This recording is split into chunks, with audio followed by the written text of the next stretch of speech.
Welcome to Season 3 of Hines on Air, a new space for voices with something to say where conversations are recorded and remembered, hosted by Matt Hines. Coming at you from Atlanta, Georgia, welcome to Hines on Air. Hey everybody, Matt Hines here, another Hines on Air episode, and I think everybody is going to enjoy this. We got a fantastic guest on the show with us. This is Park Wilde, all right, and he is an expert on food policy in the United States, but just saying he's a food expert doesn't do him justice. He has all kinds of experience, all kinds of knowledge. He's authored a very amazing books on the subject, but I'm going to let him go into this because right now this is a big topic in America. With all the changes of RFK Jr., there's just various research studies into what is healthy for the public, what is healthy for children, what is causing obesity and causing these health issues and all that. To me, this is an important topic that is going to help us all. So we're honored to have Mr. Wilde on the show with us. So welcome, Park. How you doing? Great, Matt. It's good to be here. Good to be. Yeah, I'm glad. It's an honor to have you here, man. All right, so let's see. I don't even know where to start because there's so much interesting information. So what right now are you most involved with? You know, a lot of my research is on the economics of federal nutrition assistance programs like SNAP and WIC. And so this has been a big year for that. But of course, I bet you and everybody else has been following with interest the new dietary guidelines for Americans. And so as I think about what are my colleagues talking about lately, that's a big part of it. That's right. We were our staff here was just talking about changes in the recommended food pyramid and all that kind of stuff. What's some of the biggest things that are happening in that area that you could share with the public? You know, about every 5 years, the federal government revises these dietary guidelines for Americans, which serve as the basis for a whole lot of things about nutrition policy in the federal government, ranging from, what should be the maximum benefit for the SNAP program all the way up to what should be the food standards in military cafeterias. And so the most recent update came out just a couple weeks ago and generated a whole lot of media attention. Could you tell us about it? Yeah, so you probably noticed the big change was they've replaced the graphic that had been used for a number of years with a new pyramid, which is in a way a return to the way things had been a long time ago. In the 1990s, the federal government used a pyramid-shaped symbol to illustrate what was the parameters of a healthy diet. And then since about 2011, the government has used a plate symbol with sort of, portraying on a plate a picture of what a healthy meal on your plate would look like. And so then this is a return to an older format. But what about the actual foods that are recommended and some of the foods that they say are not recommended for children and all that? Any changes in that area that you think are important for the public to know about? You know, one of the things that I've been wrestling with, and I kind of just from what you've heard, I'm interested to hear what your thoughts are, because there's sort of one strand of thought, which is that this is a radical change from how things were done previously. And there's another strand of thought that this is actually just sort of like a fairly modest change, kind of an expected change about the amount of change that you usually see in each 5-year update. And as I read the guidelines, I found myself torn between those two things because there's some basic things that stay the same about sort of what is the basic portrayal of a healthy diet. But the rhetoric that accompanied the release included a lot of claims that, boy, this overturns everything that you believed previously. This is a big change from the Biden administration and from earlier administrations. Do you agree with the changes? Some of them and not some of them. I would say overall, because I'm a sort of a student of food policy almost more than nutrition science. I have colleagues at the Friedman School of Nutrition Science and Policy at Tufts University, where I teach. I have colleagues who are some of the best leading experts in the actual nutrition science, the epidemiology. But for myself, I spend a lot of time thinking about how, what's the right way for the government to decide dietary guidance? How should experts assess the balance of evidence in kind of a complicated scientific literature? And I would say I've got some misgivings. I feel like they did some things differently from how it was done before. And so on balance, I have sort of a sense of encouraging policymakers to continue to follow some of the stable scientific traditions that were more typical in the past. When you say, all right, so what changes, like specifics, what changes are made that concern you or that you agree with? Well, here's an example where you have to sort of decide, hey, is that a big change or a small change? Is they've emphasized concerns about highly processed foods, right? They're saying don't eat too much of this junk food, but they accompany it with a claim that until now, they say, you were told to eat all this junk food because the process used to be all corrupt by commercial interests, and now we're going to tell you the truth, which is that you shouldn't eat this junk food. But you know and I know, they've always been saying don't eat the junk food, right? Like the guidance has always had this sense of concern about highly processed foods with lots of salt and sugar, added sugar, and saturated fats. And so the new guidance is pretty much saying something that had been a fairly old theme, but it accompanies it with a rhetoric that maybe is kind of bold and striking. Do you? Okay.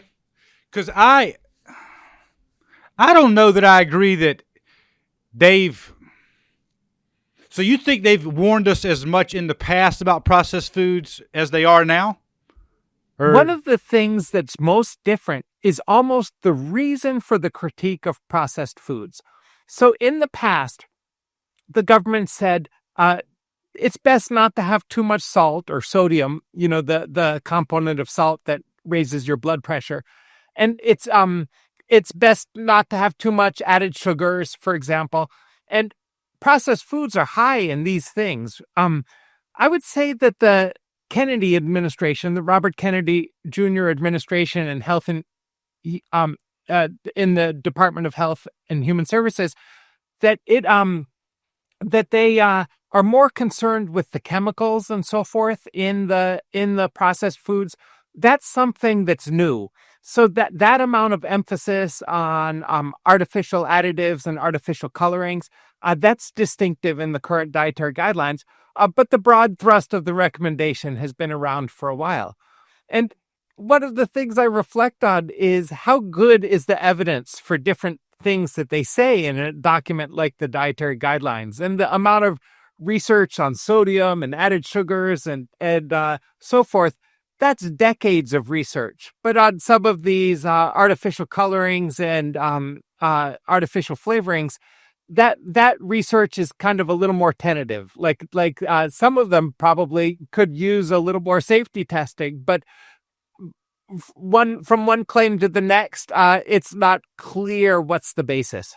When you hear things, I apologize. I don't have the actual food coloring or whatever it is, but a lot of them I know in America are put in our cereals, but they're outlawed in pretty much every other country.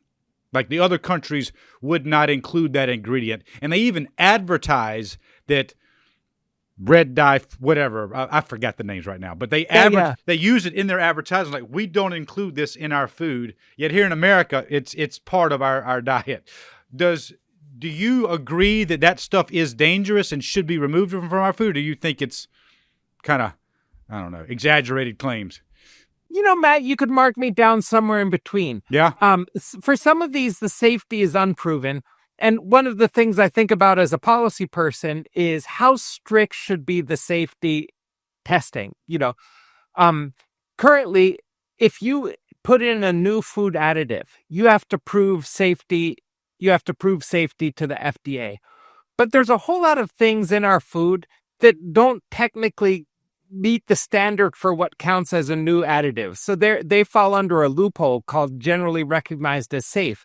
And some of these things that are generally recognized as safe, probably you or I wouldn't want them to have to do safety testing, like cinnamon or long-standing spices. They didn't, when they established the new rules that said you had to do safety testing for food additives, they included this provision just so that you didn't have to go do all these burdensome and expensive tests on things that have been part of the food supply for centuries. But there's a lot of things on the fence. Like, you take something like aspartame, the artificial sweetener. I was going to bring it up. You beat me to it. Okay, yeah, please go into that. It's an artificial sweetener used in a lot of sugar-sweetened beverages.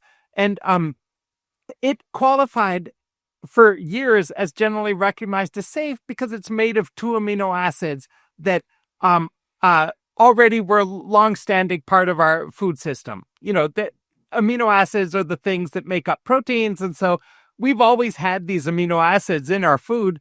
And the question is, if you put 2 of them in a fairly unusual combination, does that count as a new food additive, or does that count as generally recognized as safe? And there's a lot of disputes about what's sort of right on the fence in between those 2 decisions.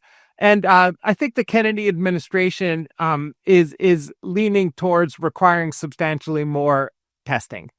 Are you for that, though? I think so. Okay. I think so. I'm balanced. Yeah. On aspartame, though, the little bit I've read about it was when they first introduced it, I think it was like discovered as like a pesticide or something, right? I may be completely off, but it was something completely unrelated to flavoring. And it just got on the guy's hand, and he's like, damn, it's sweet. And fast forward, then now it's in all the foods. But it was... its origins were nothing related to food. And at first, the FDA outlawed it because of its risk. And then the lobbying and stuff came in, and they said, oh, well, maybe not. And now it's approved, and that's in pretty much everything. So I don't know. To me, it was an example of sort of what's wrong with our food industry, to be honest. Now, I'll admit I am skeptical of big companies. I think they'll choose profit over human well-being pretty much most of the time. So I will lay my cards on the table and say I'm more skeptical of them at the outset. So when I hear some story like aspartame, it's easy for me to believe it. But, I've certainly listened to other information about what happened and all that. No, I'm sympathetic. Yeah. Of course, you're reminding me of old controversies. I started my career long before I was an agricultural economist, and before I was... I had a few years working for USDA, and then I've had a lot of years now working at Tufts University. But way before that, I had 2 years at the start of my career working for an advocacy organization called the Community Nutrition Institute. And one of the things that my colleagues there were big on was criticizing aspartame. They thought that aspartame wasn't as safe as people were saying. And so your point of view has a long history to it. Oh, yeah, that was a big deal. Because they say it's a carcinogen, right? Like it can cause cancer. Yeah, I'm not saying it does, but there was a theory. I'm going to defer to experts on the details of safety testing on that. Some of the things, we talked about food additives, which is one of the things that's striking in these new dietary guidelines. Another is sort of reflecting on how much is it encouraging meat, like especially red meat, that there's some ways of reading the new guidelines that suggest that it's way, way bigger on beef than it used to be. And there's other ways of reading it that makes it seem a little more like tinkering, still a little different, but not such a revolution. Are you saying, I actually haven't read this part, are you saying that it pushes for more red meat? Yeah. That's part of the diet, yeah? Yeah, it's right there in the new pyramid, for example, there's a big hunk of steak. That's the sort of, consumer communication decision that probably wouldn't have been done in my plate. What do they say about like processed carbs, like bread and all that? Almost at some point you should provide for your listeners sort of a link to the graphic itself. Okay. As I was thinking about how radical a change is in this, I wasn't quite sure how to read the direction in this pyramid. So I'll tell you about this pyramid. Is it has in the top left corner, it has lots of meats. And in the top right corner, it has lots of fruits and vegetables. And all of these are pictures of lovely looking meats and fruits and vegetables. And at the bottom, it has whole grains. And the rollout included this like really kind of provocative and amusing meme from Secretary Kennedy saying, quoting an old South Park TV episode, saying, oh, we've turned the pyramid upside down. The pyramid's upside down now. And so it's as if everything that used to be thought of as good is now bad, and everything that was bad is good. But I wasn't sure I should be reading the pyramid that way, because the whole grains at the bottom, I wasn't sure they were saying whole grains are bad. And so you would interpret this pyramid differently depending on what you think the direction of these three corners really means. Like are the things at the top the good things, and the thing at the bottom is the bad things? If they mean that, that's a very big change from current guidance, because current guidance strongly encourages increased consumption of whole grains. Like, whole grains are strong in fiber, and they have other sort of smaller nutrients in them that are fairly good for health. They're an alternative to the highly processed, refined grains that we're encouraged to eat less of, or at least only in moderation. And so, if the pyramid is designed to say whole grains are bad, that puts it in a pretty radical fringe, low carb, high protein, high fat dietary tradition that I can't believe they intended, but they might be sort of nudging and winking at. So I'm not quite sure. I'm not quite sure how to read it. The other way you could read the pyramid is saying everything in this image are the good things that you should be eating, and all three corners are good. Healthy animal proteins, healthy fruits and vegetables, healthy whole grains. And if you read it that way, it's a less radical different change. It's a less radical change from what previous guidance had been, because that's fairly close to what previous guidance had. Yeah, that doesn't sound too radical. You're right. Yeah. I mean, my wife's from Ecuador, and she's healthy, but there's different things going on with her body. An ache here, a headache one day, a shoulder kind of soreness one day, just, little somatics. And when she went to Ecuador, and the diet, she just consumed that diet for, say, a week or so, it all goes away. And, of course, we're already leaning towards the American diet, and what they include can cause problems in our systems and all. And then that happens, and it just seems to confirm it pretty easy. Like, I don't know. It seems, I don't know. I'm completely in agreement with what RFK Jr. says when we got to clean up our system. We have, a very sick population, and its origin is our diet. That a lot of stuff is put in our diet that shouldn't be there. So yeah. It's interesting that the instant change in it, and it tastes a little different too. Even the sugary stuff, like a candy bar, there, it tastes good, but it's I don't know. There's just something not in it that you can tell is healthier. Again, I may be projecting this mentally because I just believe it, but it just does seem to be a cleaner diet when you go outside of the U.S. Cleaner foods. No, there's a long tradition of study of people who move from one country to another to see if their health improves or if their health deteriorates. And as people adopt a U.S. diet, their weights tend to go up. They tend to have higher rates of chronic disease. More like is the typical eating pattern here in North America. But it's also interesting what you're saying, because of course we get some of our information from kind of, I was going to say boring, of at least sound science, right? Which has kind of a dry character to it. It's not always the most entertaining reading. And we get part of our information from our own interaction with the real world. And each of these is useful. It's useful in part. But you probably have already given some thought to how, as you sort of draw on your own experience in the real world, you have to use that as part of your information.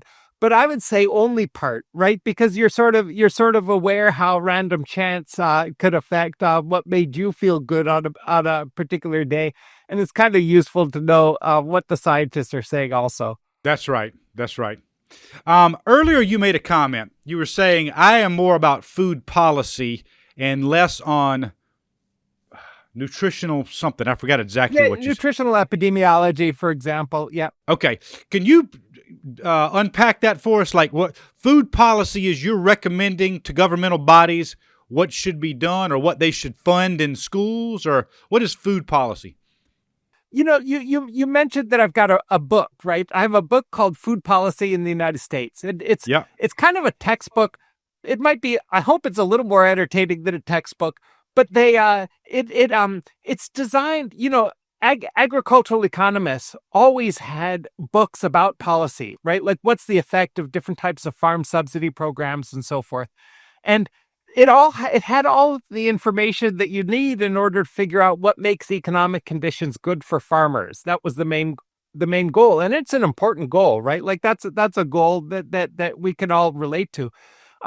But I felt like that there were some readers who get left out. Like if your main concern is health and nutrition, or if your main concern is protecting the environment, or if your main concern is a thriving national economy, there's all sorts of people who ought to sort of care about some of these policies.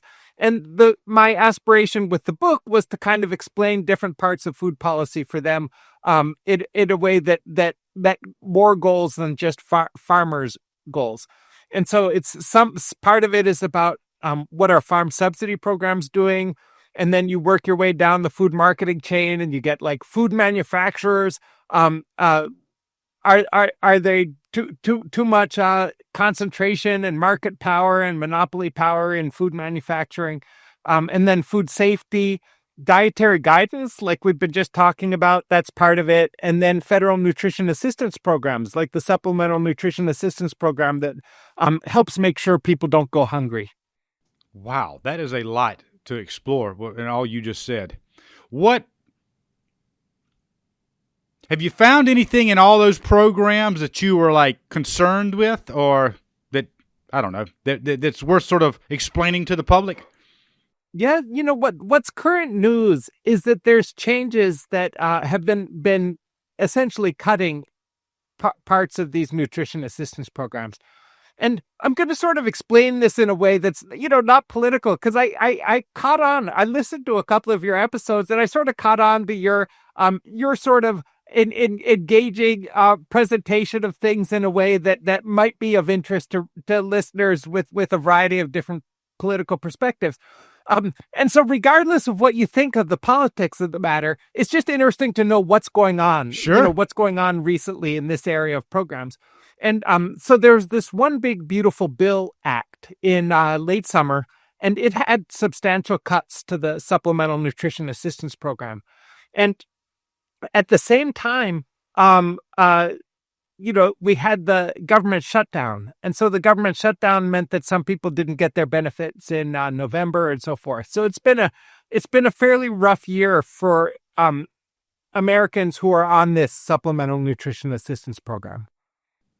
I got you. Okay. What about any other issues like in the farm subsidies has always been sort of an interesting, I don't know a whole lot about it, but like if a farmer, let's say they plant, 1,000 acres of corn and they don't get any rain that year. And so they're in trouble. How does the government step in to work with them on the subsidies level so that they can survive and keep helping the economy? It's interesting that you mentioned about the rain, because there's a long tradition of federal subsidies in the U.S., and it mostly didn't have to do with things like weather. For decades, it was based on whether the prices were low or high. So that if the price in the marketplace wasn't good enough for farmers to earn a decent living, then the government would pay kind of what's called a deficiency payment. They would pay a gap between the target price and the low amount that the farmers were actually getting. But they realized that those subsidy mechanisms encouraged farmers to overproduce. By having a high target prices, the farmers tended to produce more, and this caused a couple problems. It meant that it was a little like being on a treadmill where the food prices are low, and so you give farmers a subsidy, and the farm subsidy encourages them to overproduce more, and then that keeps the prices low further, and you can see how it gets you into a bit of a jam. And over the years, they've stopped using that type of subsidy so much. So now a bigger fraction of the subsidy portfolio that the federal government has at the U.S. Department of Agriculture is in the form of crop insurance. And so it's like you mentioned weather. That's kind of how a good deal of the support for farmers is designed, so that if there's bad weather and production is impaired in a particular year, that you get an indemnity payment, kind of like if your house was damaged and the insurance person comes around and offers you a payment. And they've now got these programs designed so that if the weather is bad or there's a drought or something, that you might get a payment to help make you whole from that as a farmer. But also if the prices are low. So if either the production is impaired or if just your income is impaired, then the government provides a support. And these are controversial because there's like even for example in conservative economic circles, some people think, oh, everybody else is just getting by in the great American capitalist economy. Why shouldn't farmers do the same? But then other people figure farming is different. It's really important for us to have a stable food supply, and so it's worthwhile. It used to be at least a good deal of bipartisan support for some of these farm subsidy programs. Well, I tell you, I don't have any experience with farming, but I've planted for wildlife, and I'm by no means an expert, but I've seen the frustration. And I tell you, if you were going to support your family off of something as fickle as the weather, and like, it could be tough. So I certainly get the reasoning behind it. Like if you've invested all this money and into all this equipment and seed and fertilizer and yada, yada, yada, yada, and then nothing happens because it doesn't rain, like, that would be tough. I don't know. It would be a nerve-wracking feeling, I would think. Because we absolutely. Yeah. Well, any comment? I don't know a whole lot about this, but I know the tariffs have caused other countries and stuff. And I might explain this completely wrong, so feel free to just chew this up. So the soybean farmers and all are having some trouble in America, right? Because they can't sell to where they would normally sell because of the tariffs. So people are going elsewhere to buy the soybeans and all. What is that sort of situation right now? Yeah, so I'm not the only one. I was expecting us almost to be in a worse crisis by now from all of the talk of tariffs, because the conventional wisdom for food economists for a long time was that tariffs are very bad, right? Like economists tend not to like tariffs almost from the start of our profession, right? Like in the 19th century when they didn't even... Just as the science of economics was getting started, one of the big issues that they were working on was trying to get governments not to have so much tariffs. This too, it's kind of interesting because it's not a traditional political division, right? It's not about liberal or conservative. It tends to be about whether you have an economics mindset or a layperson's mindset. But economists tend not to like tariffs. And the incoming administration had a lot of emphasis on tariffs, high tariffs introduced and then taken back and then introduced again. And if you had asked me a year ago, I would have thought that process would have led to more economic harm even than we've actually been seeing. But as you mentioned, it's been hard, in particular on export-oriented row crop farmers. So soybeans, wheat, corn. And there's talk of kind of an extra subsidy just to hold the soybean farmers harmless from the pain that the tariffs and loss of export markets caused them. I think those extra subsidies aren't designed as carefully as some of the others that I told you about. Like, we talked about what used to go wrong with old style farm subsidies, why it sort of is sometimes counterproductive. And then we talked about how in more recent years, they've designed farm subsidies more carefully. I don't think these extra payments to compensate for tariffs are kind of the carefully designed type. You think they're going to overpay? People are going to overproduce. Yeah, overpay, and also design it in a way that kind of sends the wrong signals, causes farmers to do things that the market wouldn't encourage. What happened there? All right, so let's say I've got a bunch of soybeans to sell.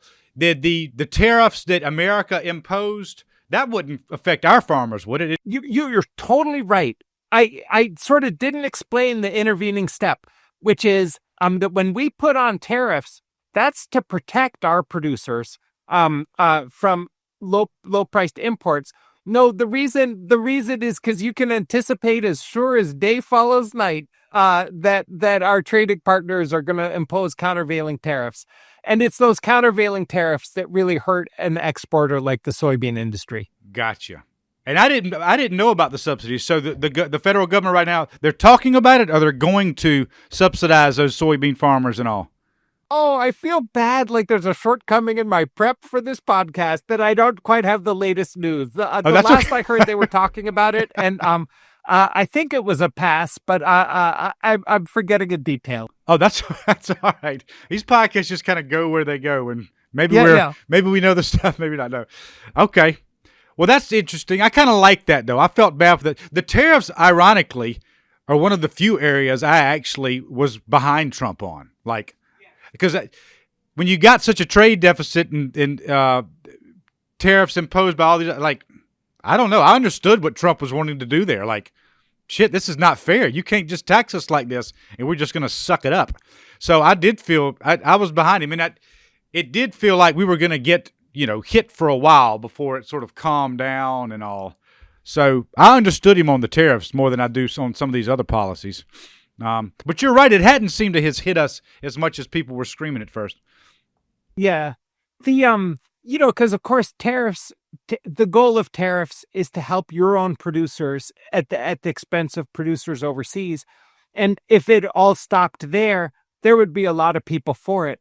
But part of the reason why, and this really isn't kind of just liberals or something. This includes most conservative economists in the United States over a number of decades.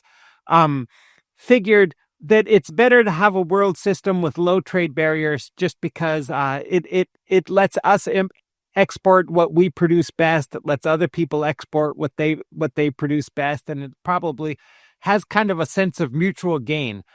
So I'm not telling anybody that they have to believe that account, but that was kind of the logic of all these years for why traditional economic advice was not to have too much tariffs. And that in NAFTA and the World Trade Organization, all that stuff is a result of that philosophy, right? They're like, let's just trade. That's exactly it. Okay.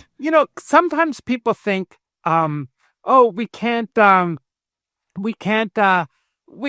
have trade with a country like Mexico, they'll say, because it's like a bottomless pit of poverty. People are concerned that there's nothing we can do that's going to bring prosperity to Mexico, and so that competing with low-priced Mexican exports of fresh produce, for example, is impossible and unfair for U.S. farmers.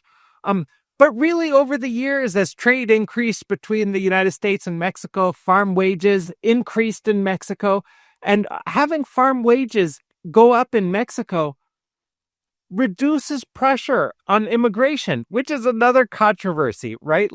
These are some of the big dilemmas, are kind of softened by having good economic development policy that does good for both our country and for our trading partners.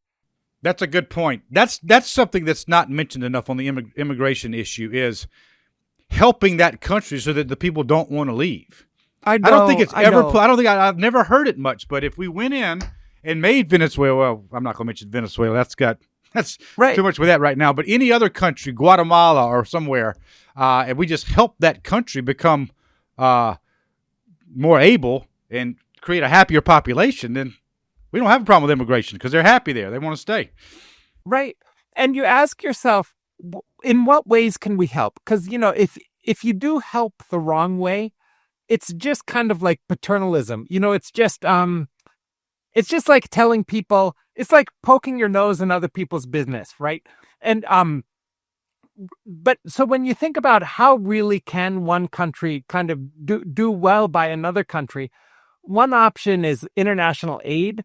But the incoming administration has been very hard on international aid. The U.S. Agency for International Development has been taken apart, and that wasn't an accident. That was sort of a purposeful policy decision that was was one of the goals of the incoming administration. And but then if it's not international aid, then I think about, well, maybe if people don't support international aid, they really should support giving people a chance at prosperity in a fair global trading system. But then that brings us back to the lower tariffs.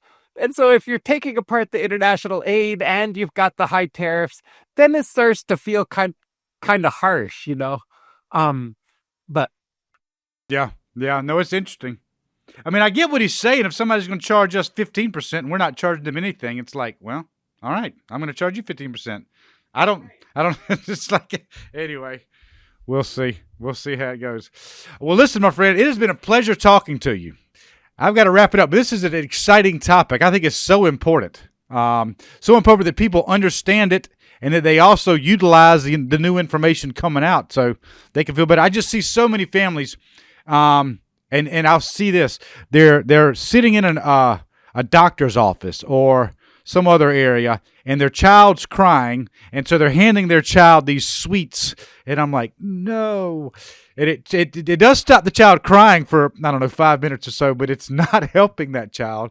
And I don't know if it's based on a lack of knowledge or they're just desperate at the time because they don't know what to do about this child, but I don't know. A good food education and good policy and stuff is certainly needed in this country. It's certainly an interesting topic to follow, and I'm kind of glad for your interest in it. It's been a pleasure talking to you. Yes, sir. All right. Well, listen, thank you again. And everybody else, I hope you got some information. Listen, remember, comment, share, and like this video. If you disagree, if you do agree and you want to add to the topic, please leave us a comment, and we will see you on the next Hines on Air.